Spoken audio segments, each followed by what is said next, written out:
Right, उस जमाने में गवर्नमेंट रिप्रेजेंटेशन का दौरा कैसा रहा था? गवर्नमेंट हमें सुननी थी, कौन से प्रश्न आपके सामने? सूरत के अंदर लोगों को बिजली महंगी मिलती थी, बाहर सस्ती मिलती थी। ये एक बहुत बड़ा आंदोलन था। इतना काम कैसे कर सकता है कोई एक आदमी मैं सूरत की 17 संस्थाओं का प्रेसिडेंट रह चुका हूँ। दादा जी, चेंबर में से आपने क्या सीखा? चैम्बर में आके जितना सम्मान मुझे सूरत में मिला है उसको मैं कभी जिंदगी भुला नहीं सकूंगा। क्योंकि सर, इतना स्पष्ट वक्ता होने के बावजूद आपको कभी डर नहीं लगता है, कोई गैरफायदा नहीं होता है? यदि गलत काम किया होगा तो डर लगेगा। जिंदगी में कभी कोई गलत काम किया ही नहीं, इसलिए कोई डरने की बात नहीं। नमस्कार दर्शक दोस्तों, आज मेरे साथ उपस्थित है the southern Gujarat chamber of commerce and industry के 1999-2000 के प्रेसिडेंट श्री अमरनाथ दोरा जी। अमरनाथ जी, आपका हार्दिक स्वागत है चेंबर के इस विशेष एपिसोड में। दर्शक दोस्तों, मैं आपको बताने के लिए बहुत ही गौरवपूर्ण मेरे लिए बात है कि 1940 में 16 सदस्यों से शुरू हुई ये संस्था आज 2026 में ये एपिसोड जब हम फाइल कर रहे हैं वो मई महीना है और वहाँ पर हमारी सभ्य संख्या है 14,000 से अधिक। 150 से ज़्यादा एसोसिएशन चेंबर ऑफ कॉमर्स के साथ कनेक्टेड हैं और इन सभी लेगेसी के पीछे जिनका बहुत बड़ा योगदान है, जो असली शिल्पी है वो है हमारे पास्ट प्रेसिडेंट। आज एक और पास्ट प्रेसिडेंट मेरे साथ है, उनका नाम है अमरनाथ भाई दोरा। अमरनाथ भाई दोरा का जो समानार्थी शब्द है कायमी समाधान पंच, ये बाद में बात करेंगे।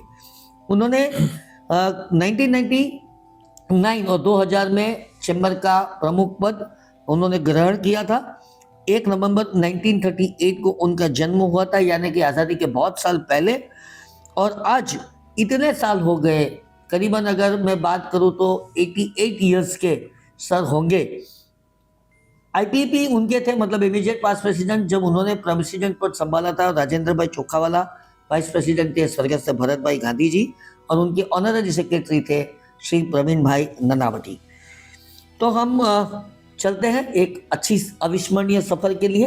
तो अमरनाथ जी, आपका हार्दिक स्वागत है।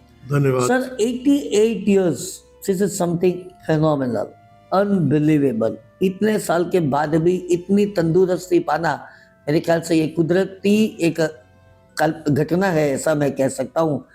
और 88 होने के बावजूद भी आप में जो जोश है, जो उत्साह है, वो काबिल दाद है। तो हम बात करते हैं आपके चेंबर के कार्यकाल की, पहले बाद में बाकी की बात करेंगे। आपने चेंबर में एंट्री करीबन 87 में लिया। 87 में लोग, और तुरंत ही आप मैनेजिंग कमेटी के सदस्य भी बन गए। मैनेजिंग कमेटी में 87 में आया। मेंबरशिप तो उससे पहले लिया, इसके पहले लिया हुआ था। उसका याद बाद में मतलब चेंबर में आपने कौन से पद धारण किए इतने सालों में? पहले चेयरमैन, मेंबरशिप कमेटी चेयरमैन बना, और अभी ये बाकी पद तो मुझे याद नहीं है। बार बार चैम्बर के इन्वॉल्वमेंट होते थे जी। जब जब से ऑनरेडी सेक्रेटरी बना तब से याददाश्त थोड़ा है।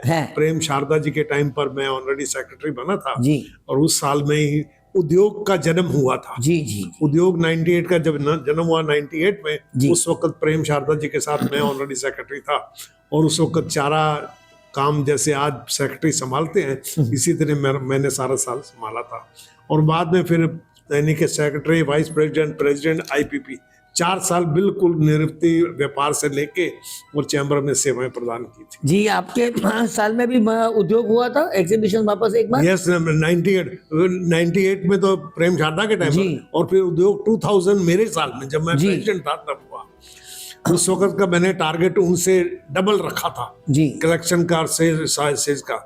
और मैं तो सुबह 9 बजे टिफिन लेके घर से आ जाता था, चैम्बर में सारी तैयारी करता था।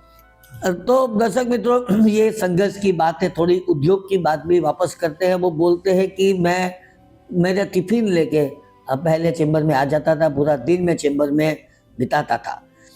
उस वक्त जो ग्लोरी आज है वो शायद इसलिए नहीं थी क्योंकि सब रिसोर्सेस कम थे, और रिसोर्सेस को बढ़ाने के लिए उन्होंने उद्योग जैसे एग्जीबिशन का नींव डाला था।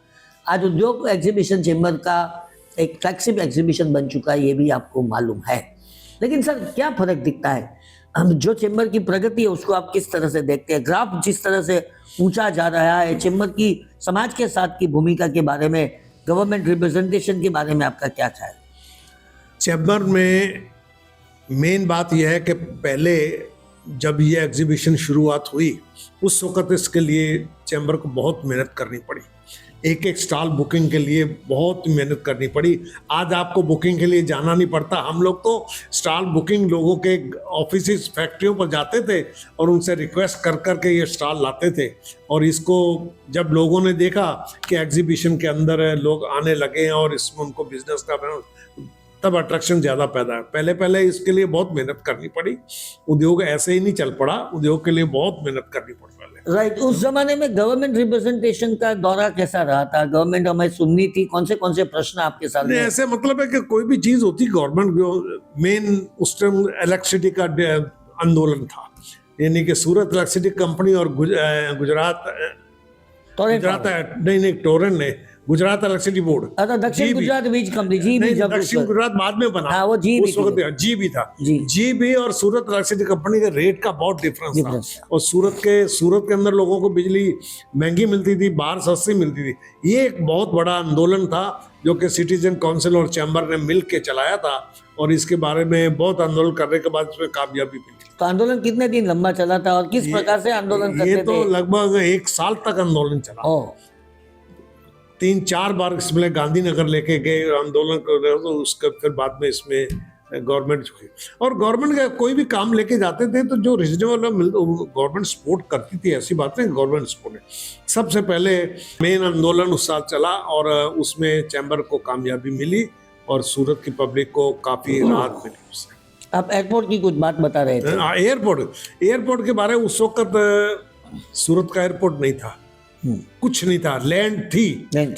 और हमने इसके पीछे बहुत भाग दौड़ करके सबसे पहले सैंक्शन करवाया कि इसकी दीवार बनाई है। तो दीवार बनाने के डिज़ाइन लेने के लिए मैं स्पेशल दिल्ली गया था अपने खर्चे पर, और वहाँ से डिज़ाइन लेके आया और उसके बाद इसको दीवार बनवानी शुरू की। वहाँ शुरुआत हुई एयरपोर्ट की। पहले दीवार बनी और बाद में फिर दूसरे आगे बातें चलनी। सर, आप कितने साल से, आप कहाँ से मतलब आए सूरत में, कहाँ से आए थे तब और कौन सी साल में आए थे? मैं आया था 8 अगस्त 1957 को। 1 मई 1957 को गुजरात और महाराष्ट्र अलग अलग हुए थे और उसके 3 महीने बाद मैं सूरत में आया था। मेरे यहाँ रिलेटिव थे प्याला डावर एंड सन्स, उनके पास मैं एज ए सर्विस में आया था। जी, बाद में किस तरह से आपने उद्योग जगत में प्रगति की? उसके बाद में फिर वो धीरे धीरे मैंने वहाँ फिर उनको छोड़, उनके पास पार्ट टाइम काम करता था। फिर मैंने पोस्ट एंड टेलीग्राफ में सर्विस किया, फिर वो भी छोड़ दिया। फिर मैंने अपना व्यापार शुरू किया और अपना व्यापार शुरू करते करते फिर भगवान की। फिर आप तो आड़त में थे ना, खास कर? पहले आड़त करते, कपड़े की आड़त करते थे। यहाँ से माल परचेज करना, दूसरे शहरों में व्यापारियों को बेचना, उनसे कलेक्शन लानी और उसमें से अपनी कमीशन ले आगे पेमेंट करते थे। अपने बिजनेस ही करते, दलाली नहीं करते थे, बिजनेस करते थे।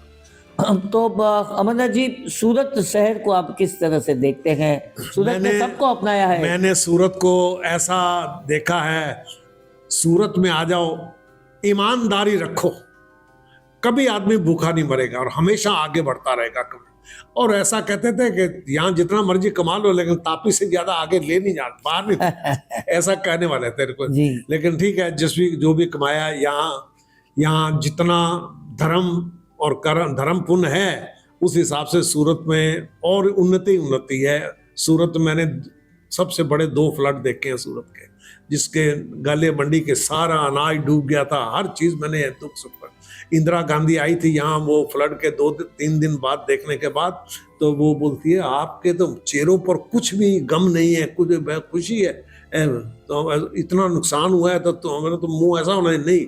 तो सूरत के पब्लिक के मुंह पर कुछ शिकवा नहीं है, कोई शिकायत ही नहीं है। पंडित नेहरू सबसे पहले एक बार यहाँ आए तो चौपाटी पर आए, आके स्टेज पर नहीं बैठे, साथ में बाम्बू लगा था उसके ऊपर बैठ गए। तो वो मुझे आज याद है 1964 से पहले, 63 के 64 में आए थे, उसको कराए थे वो सर। उनको भी सूरत की बहुत ऊंचाई नहीं थी। मैं आया था, सूरत की आबादी 2 लाख थी और चौक से, स्टेशन से लेके चौक तक का था। नानपुरा को जाने को मना करते थे कि नानपुरा कौन जाए, इतनी दूर कौन जाए। यही मेन होता था, ये बस भी चलती थी और मेन शहर स्टेशन से सूरत चौक में जाता। तो जी 2000 के बाद आपने सबसे पहली कामयाबी जो प्राप्त की वो कायमी समाधान पंच, जिनके आज तक आप चेयरमैन हैं और बहुत ही लोगों के उद्धार आपने किए हैं, इस प्रवृत्ति के बारे में बताइए। ऐसा चैम्बर की एक बहुत ही सुंदर एक्टिविटी है जिसमें कोई भी डिस्प्यूट आता है और उसकी गारंटी है कि दोनों पार्टी यदि सामने होती हैं तो 2 या 3 मीटिंग के उसका समाधान चैप्टर क्लोज हो जाता है और उसमें किसी किस्म का कोई चार्ज किसी पर नहीं लगता। ना पार्टी दोनों साइड जो होती हैं, चैम्बर ने ऑलरेडी सेवा दी है तो लोगों ने इसमें बहुत फ़ायदा लिया है। जितना लेना चाहिए वो नहीं लेते हैं, लेकिन कोशिश की है मैंने, फिर भी काफ़ी लोग आते हैं उसका और इनका समाधान करा रहे हैं। पहले इसको हीराभाई गांधी थे तो मुझे इससे पूछा क्यों तुम इस इंट्रैक्शन पैसे क्यों। मेरा एक केस हीराभाई गांधी ने सॉल्व किया था, 50,000 रुपए की पेमेंट एक पार्टी से दिलवाई थी तो उससे मुझे मेरा बिना किसी एक नया पैसा खर्च के मुझे 50,000 की इनकम उगराही आ गई है। तो मैं भी चैम्बर में ये सेवा दूं दोनों को दूसरों का, वहाँ से मुझे हुआ तो मैंने चैम्बर का ये कायमी सभापति का चेयरमैन पकड़ा और तभी से है उसी पर। या किसी ने सब आते हैं तो मेरे को नियुक्त करते हैं तो अपना काम कर रहे हैं। और आपके साथ साथ कौन कौन जुड़ा हुआ है?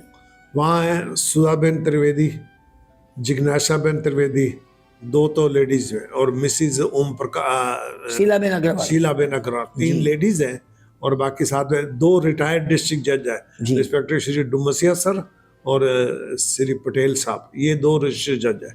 उसके बाद एडवोकेट अजय मेहता है, वीसी के सोनी है और जयप्रकाश इच्छापुरिया है जी। और हमारे बी परीख साहब रिटायर्ड ये तो दोस्तों जिन्होंने नाम बताया वो लोगों ने सबने मिलकर आज इतने सालों से लोगों की समस्याओं का समाधान ये कर रहे हैं।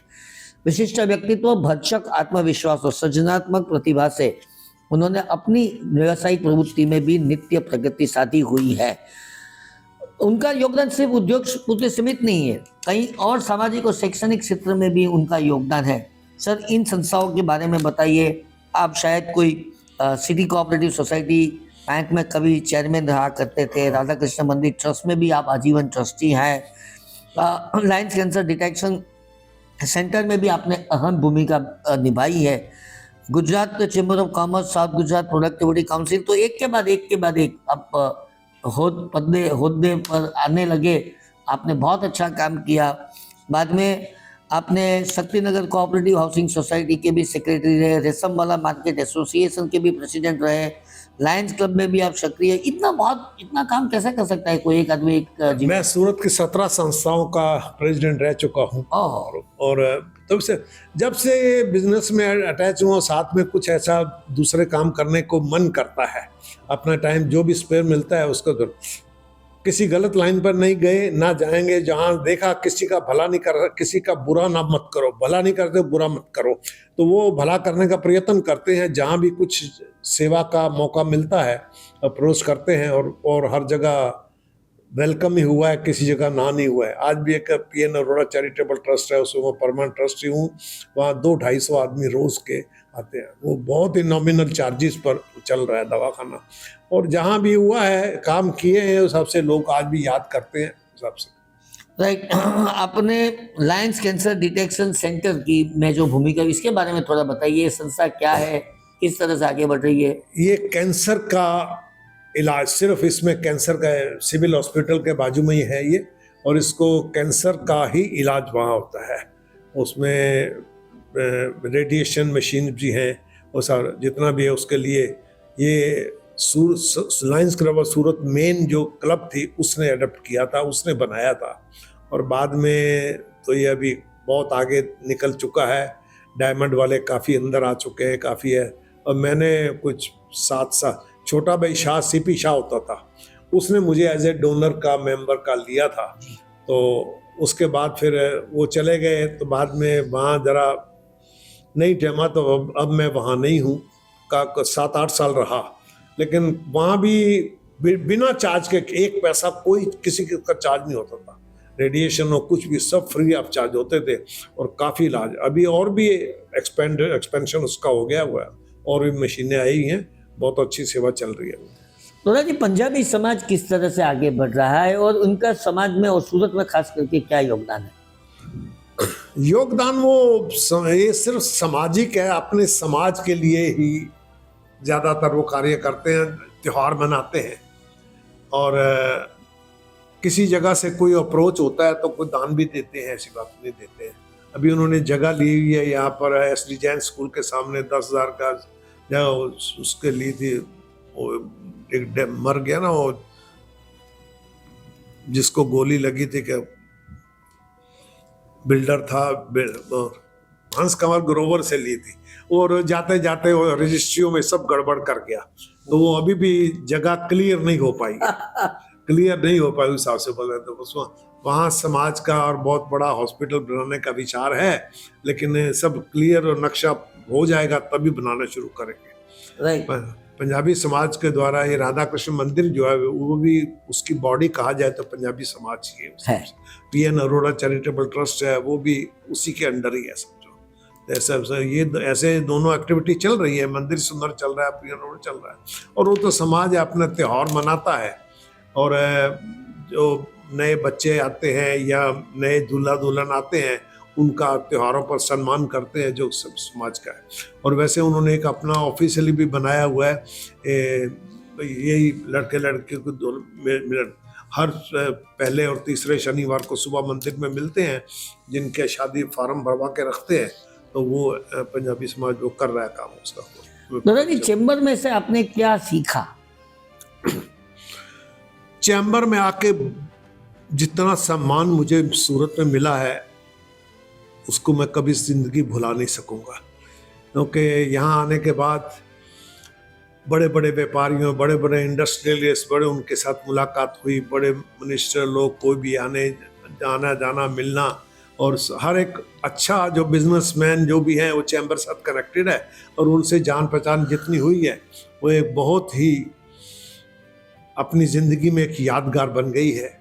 और उसका कभी ना कभी मैं भी थोड़ा बहुत उसका बदला जो है वो चैम्बर को देने का विचार है कि चैम्बर ने हमको इतना कुछ दिया है तो हमारा भी फर्ज बनता है कि चैम्बर को कुछ दे, तो वो भी ऐसा कुछ विचार किया। तो दर्शक दोस्तों, मैं बता दूं कि अमरनाथ भाई दोरा ने हाल ही में उनकी धर्मपत्नी के नाम से एक पूरा हॉल, मल्टीपर्पज हॉल का डोनेशन किया है। 25 लाख का डोनेशन करना ये अपने आप में बहुत बड़ी घटना है, ऐसा भी मैं मान सकता हूँ।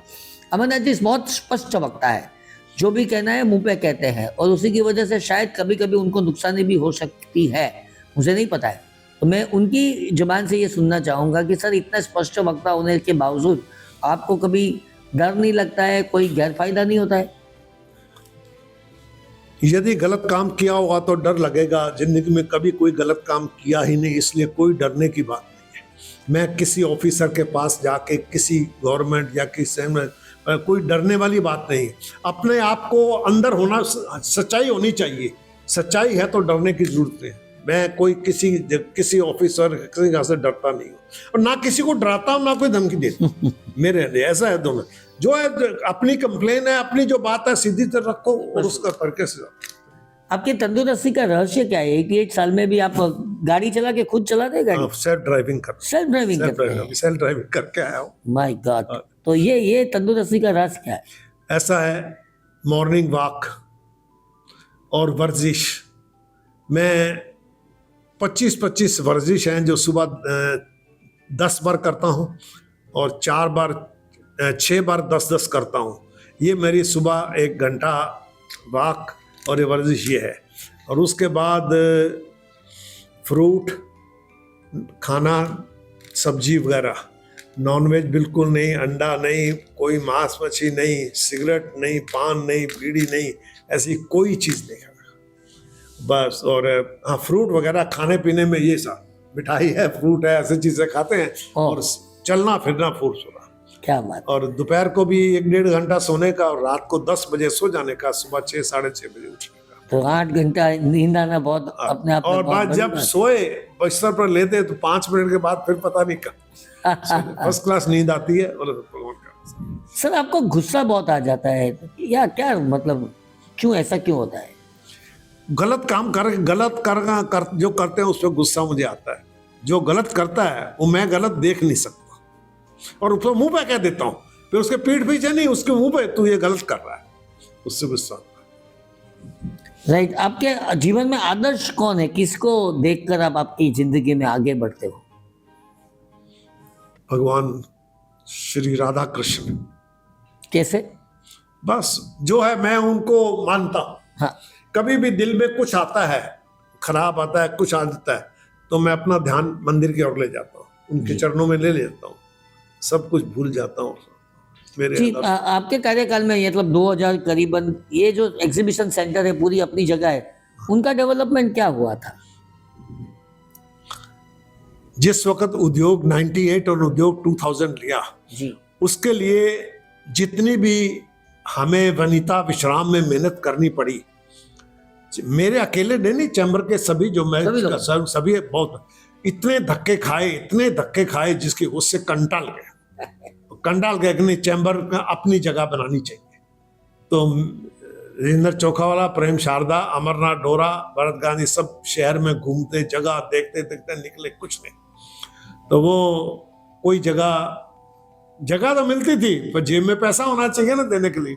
तो पैसा जिस वक्त मैंने चार्ज लिया था, मेरे पास 1 करोड़ का एफडी था, चैम्बर में 1 करोड़ का एफडी था, और इतने में कोई जगह मिलती नहीं थी।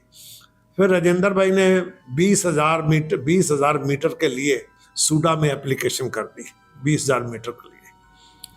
और जब मैंने चार्ज संभाला तो मैं अगर 20,000 मीटर में क्या, ये वो वनिता विश्राम 20,000 मीटर के थोड़ा देता है। मैं क्या नहीं, मैं अरविंद भाई गोदीवाला से दोस्ती थी, उनके पास चला गया और फाइल निकाली। मैं कहा सर, मैंने को इसको 20,000 का उसको 2 लाख मीटर करना है।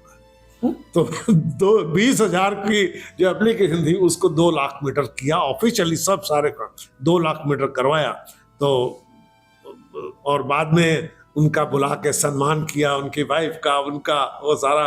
एक बार मंदिर में उनके बेटे की शादी करवा दी, तो ऐसा करके वो गाड़ी पाटे पर चला के वो मिले जमीन, वो फिर आगे गाड़ी चलती रही थी जो आगे। तो उस हिसाब से वो 2 लाख मीटर जो लिया, मेरा ये जो आज थिंकिंग है ना दिमाग में कि जगह बड़ी होनी चाहिए, पार्किंग है सर, और तो 2 लाख मीटर से जो एप्लीकेशन की, वो बाद में फिर प्रोसेस होती रही थी, जैसे वो तो स्टोरी आगे बहुत लंबी है। तो दर्शक दोस्तों, ये जो बात है इसीलिए बहुत इंपॉर्टेंट है, क्योंकि उस जमाने में 2 लाख स्क्वायर मीटर जगह मांगना, उसके बाद 1,10,000 स्क्वायर मीटर जगह मिलना, और 1,10,000 स्क्वायर मीटर के एरिया में चेंबर ने अपने आप को बहुत डेवलप किया है। 1,16,000 स्क्वायर फीट का पिलरलेस एयर कंडीशन डोम जो पूरे देश में अपने आप में एक ही है, ऐसा हम मानते हैं। उनके बगल में प्लेटिनम हॉल है जहाँ पर 1200 की कैपेसिटी है, लंच एंड डिनर एरिया है, लोन है, और इसके बगल में ये पूरा एसोसिएशन बिल्डिंग है जहाँ से चेंबर ऑफ कॉमर्स अपनी प्रवृत्तियों को आगे बढ़ाती है। सर, चेंबर ऑफ कॉमर्स का 5 काम हम लोग हमेशा मानते हैं। एक तो रिप्रेजेंटेशन, जो आपने बोला कि आप लोग भी किया करते थे। उस जमाने में प्रोग्राम शायद अभी से कम होते थे, किस प्रकार के प्रोग्राम होते थे? प्रोग्राम सेमिनार्स होते थे जी, जरा सेमिनार्स वगैरह होते थे, और हम हर ऑफिसर को ना, कलेक्टर है, पुलिस कमिश्नर है, इनको बुला के ये सर चर्चा करते रहते थे। सर कोई भी प्रॉब्लम आए तो उसकी चर्चा करते रहते थे। इनके साथ सब, मेरे पास फोटोग्राफ भी है सबके साथ इनका। तो जो है अपना चैम्बर का काम था कि जो कारपोरेशन में रजूआत करना, गुजरात गवर्नमेंट में रजूआत करना, और सेंट्रल गवर्नमेंट जो आज कर रहे हैं वही उसी टाइम भी यही करते थे, पर वहाँ थोड़ा स्केल छोटा था, आज स्केल बड़ा हो गया है। वही है कि पहले हमारा एग्जीबिशन जो था छोटा सा था, आगे बढ़ते गए, जैसे चैम्बर का कद बढ़ता गया, इंडस्ट्री बढ़ती गई, व्यापार बढ़ता गया, उसी तरह हर चीज बढ़ती गई। तो उसी तरह हमें स्टार्टिंग की बातें आपको बताऊंगा जो हुई है। आज तो चलिए आप बताइए ना, मैं इसीलिए स्टार्टिंग की बातें जो थी वो छोटी थी, हाँ, और आज बड़ी हो गई है। वो तो सही बात है, क्योंकि इंफ्रास्ट्रक्चर बढ़ेगा, पैसा बढ़ेगा, तो प्रवृत्ति भी बढ़ना ही है, उसमें तो कोई बात नहीं है। लेकिन थोड़ा और पास्ट के बारे में बताइए ना, इस जगह के कब्जे के बारे में, और कुछ अगर आपके दिमाग में हो चेंबर के लिए बताइए। इस जगह के लिए तो पहले हमारे को जगह ऑफर हुई थी हजीरा, उधर डुमस के पास जी। लेकिन वहाँ कुछ गांव वालों ने इतराज किया और लीगली वो तो वो फिर कैंसिल हो गई। उसके बाद इस जगह की ऑफर हुई, बहुत नीची जगह थी, इसमें बहुत मिट्टी डलवाई गई हमने जी। तो फिर वो ये जगह सबको पसंद आ गई, तो इस हिसाब से जगह ली। जितना मेरे ख्याल 8-10 हजार मीटर अभी देनी गवर्नमेंट ने और देनी 10,000 बाकी है। पैसा ले लिया हुआ गवर्नमेंट ने, लेकिन पोजीशन नहीं दी है। जी जी जी। सर और कुछ बातें अगर आपको याद है, कुछ आप नोट लेके आए हैं, अगर कोई मुद्दा छूट गया हो तो बताइए। भाई मेन एयरपोर्ट शुरुआत करवाई थी हमने, जी। ये लैंड के बारे में था, जीबी का आंदोलन था। और इंफ्रास्ट्रक्चर में मेरे टाइम पर मैंने चैम्बर में 3 चीज़ों का एंट्री की थी। सबसे पहले कोई पावर की तकलीफ पड़ती थी तो जनरेटर नया लगवाया था, जनरेटर कुछ करता। और ये जो सामने अंदर जो हॉल है 4th फ्लोर पर बड़ा, ये उससे सीलिंग गिर गई थी मेरे साथ, और समृद्धि नानपुरा की बात कर रहे हैं। नानपुर का, जी, और जी। गिर गई थी तो उसका सारा पूरा फर्नीचर नया बनाया था। और ये जो दूसरा हॉल है बड़ा, उसका क्या नाम अभी है? एक तो एसबीबी पीपल्स बैंक हॉल है, एक एसआर के हॉल है, एसआर के हॉल जो है ना, एक सासमा हॉल है। हाँ वो एसआर का जो हाल है ना, एसआर का, वो शुरुआत मेरे हाथ से करवाई। अच्छा अच्छा। यहाँ वो ओपन होता था बिल्कुल, गटर मतलब पाइप वगैरह सारे इधर। तो यह शुरुआत ये हॉल की मैंने 3 चीजें मिली, एक हॉल बनवाया, दूसरा हॉल और तीसरा जनरेटर। ये इंफ्रास्ट्रक्चर के लिए तीनों चीजें मेरे साल में करवाई थी। राइट। लेडीज विंग की जो ये अपनी एग्जीबिशन शुरू हुई है ना, हाँ। ये मेरे साल में शुरू करवाई अच्छा। थी, नीचे हाँ। चैम्बर के नीचे, जिसको हम अभी बिजनेस मेला बोलते हैं। हाँ बिजनेस, ये मेरे साल से शुरू हुई थी। और से मेरे टाइम में सिल्वर, इसमें कायमी समाधान पंच ने सिल्वर जुबली बनाई थी। हाँ। उसके एक ये 21/10/99 को WTO, ये सेंसेशन एक बहुत बड़ा फंक्शन हुआ है। हाँ। ये मुझे याद नहीं आ रहा है पर। जी जी अच्छा, हम न्यू बॉम्बे चैम्बर के साथ हमने बहुत हाँ। बड़ा संबंध किया था। जी। हाँ, तो वो पारेख, मिस्टर पारेख, यस पारेख। तो उसके साथ आना जाना हमारा, हम भी गए थे पूरे अपनी मैनेजिंग कमेटी को लेकर, वो भी है उनके साथ वो संबंध। सर उस सफर में मैं भी था आपके साथ। हाँ वो हाँ। अच्छा, बजट के बारे में जैसे आप अभी पटेल को बुलाते हैं ना, उसी टाइम हम भी बजट पर चर्चा और हाँ। उनको वही बुला। अच्छा, वो क्या नाम पटेल का पर? जय नारायण व्यास। नहीं मुकेश भाई पटेल। हाँ, मुकेश भाई गुजरात चैम्बर अहमदाबाद के प्रेसिडेंट थे और मैं यहाँ था। अच्छा। सेम टाइम सेम साल।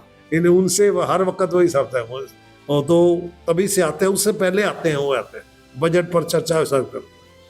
अच्छा, मेन ये जो फंक्शन एक हमने मनाया, वो कोई भी नहीं मनाया, ना कोई मना सकेगा। मिलेनियम की उजवनी